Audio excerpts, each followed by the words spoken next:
Tamil junior November 1977. Get ready. 10 seconds. 5 seconds. Start. நண்பர்களே, அண்ணாமலை பல்கலைக்கழகத்தின் பட்டமளிப்பு விழாவில் கலந்து கொண்டு உரையாற்றும் வாய்ப்பு கிடைத்தமைக்கு பெருமைப்படுகிறேன். இதற்காக உங்கள் அனைவருக்கும் என் நன்றியை தெரிவித்துக் கொள்கிறேன். உயர்கல்வி பெற்றுள்ள மாணவர்களாகிய உங்களிடம் ஏழ்மை மிகுந்த நமது நாடு அதிகம் எதிர்பார்க்கிறது. நாட்டின் தலைவிதியை நிர்ணயிக்கும் பொறுப்புகளையும் கடமைகளையும் நீங்கள் உணர வேண்டும். நாட்டு ஒற்றுமையை வலுப்படுத்தும் லட்சியங்களை விளக்கும் முயற்சியில் நீங்கள் ஈடுபட வேண்டும். தேசிய வரலாற்றில் மறக்க முடியாத ஒரு கட்டத்தில் நாம் இருக்கிறோம். பல்வேறு துறைகளில் நாம் முன்னேற்றம் அடைந்துள்ளோம். இருப்பினும் முழு அளவு வெற்றியை நாம் இன்னும் காணவில்லை. சமூக மாற்றத்திலும் பொருளாதார மறுமலர்ச்சியிலும் தேச நிர்மாண பணியிலும் மக்களின் சக்திகளை ஒன்று திரட்டுவதில் விரும்பத்தக்க அளவு நாம் இன்னும் வெற்றி அடையவில்லை. இந்த பணிக்கு மாபெரும் முயற்சி தேவைப்படுகிறது. அரசாங்கத்தின் முயற்சிகளுக்கு பொது மக்களின் ஒத்துழைப்பு இருக்க வேண்டும். வேறுபாடுகள் நிறைந்த நம் நாட்டில் உள்ள அனைவரையும் இந்த பெரும் பணியில் ஈடுபடுத்துவது இளம் பட்டதாரிகளாகிய உங்களின் கடமையாகும்.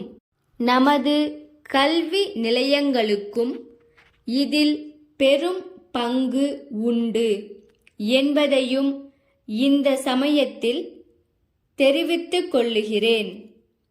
ஒவ்வொருவரிடமும் உள்ள திறமைகளையும் நல்ல பண்புகளையும் வெளிக்கொண்டு வருவதே கல்வியின் சிறந்த நோக்கமாகும். நம்மை பற்றி அறிந்து கொள்ளுவதற்கு நம்முடைய கலாச்சாரம், பாரம்பரியம் ஆகியவற்றை நாம் தெரிந்து கொள்ள வேண்டும். ஆகவேதான் நமது பல்கலைக்கழகங்களும் இதர கல்வி நிலையங்களும் இந்திய கலாச்சாரத்தோடு இணைந்த கல்வி முறையை கொண்டிருக்க வேண்டும் என்று காந்திஜி போன்ற தலைவர்கள் வலியுறுத்தினார்கள். தம்முடைய மொழி கலாச்சாரம் குறித்து பெருமைப்பட ஒவ்வொருவருக்கும் உரிமை உண்டு. ஆனால் இந்த பற்று காழ்ப்புணர்ச்சியாக மாறிவிடக்கூடாது. சகிப்புத்தன்மை, ஒருமைப்பாடு, வேற்றுமையிலும் ஒற்றுமை ஆகியவையே நமது கலாச்சாரத்துக்கும் நாகரிகத்துக்கும் முக்கிய அடிப்படையாக விளங்குகின்றன. சுதந்திரம் அடைந்து பல ஆண்டுகள் ஆகின்றன. இதுவரையில் தேச முன்னேற்ற பணியில் பெரும் முயற்சி மேற்கொள்ளப்பட்டுள்ளது. ஒரு புதிய இந்திய உணர்வு தோன்றியுள்ளது. நாட்டு மக்கள் அனைவரும் அமைதியோடும் ஒற்றுமையோடும் வாழ்வதற்கான சூழ்நிலை உருவாகியுள்ளது.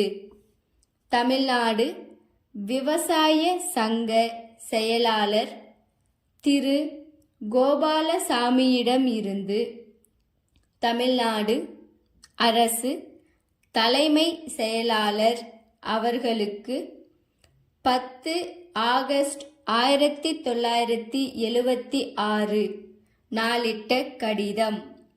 ஐயா, அண்மையில் வெளியிடப்பட்ட அரசாணையில் வேர்க்கடலை சாகுபடி செய்யும் ஒருவர் உயர்ந்த பட்சம் எவ்வளவு வேர்க்கடலையை கையிருப்பில் வைத்துக் கொள்ளலாம் என்பது பற்றிய ஆணைகள் பிறப்பிக்கப்பட்டுள்ளன.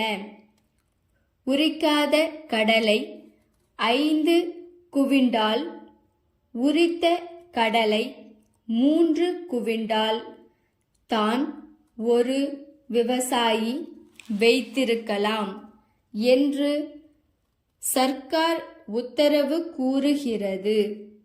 விதைப்பதற்கு 1 ஏக்கருக்கு குறைந்தபட்சம் அரை குவிண்டால் தேவைப்படுகிறது மற்றும் அறுவடை ஆன உடனேயே வேர்க்கடலையை விற்பனை செய்துவிட முடியாது. 1 மாத காலத்திற்கு அதை உலர வைக்க வேண்டும். இந்த 1 மாத காலம் அறுவடையான மொத்த வேர்க்கடலையும் கையிருப்பில்தான் இருக்கும். இவற்றை கருத்தில் கொண்டு ஆணை பிறப்பிக்க வேண்டுகிறோம். தங்கள் ஸ்டாப்.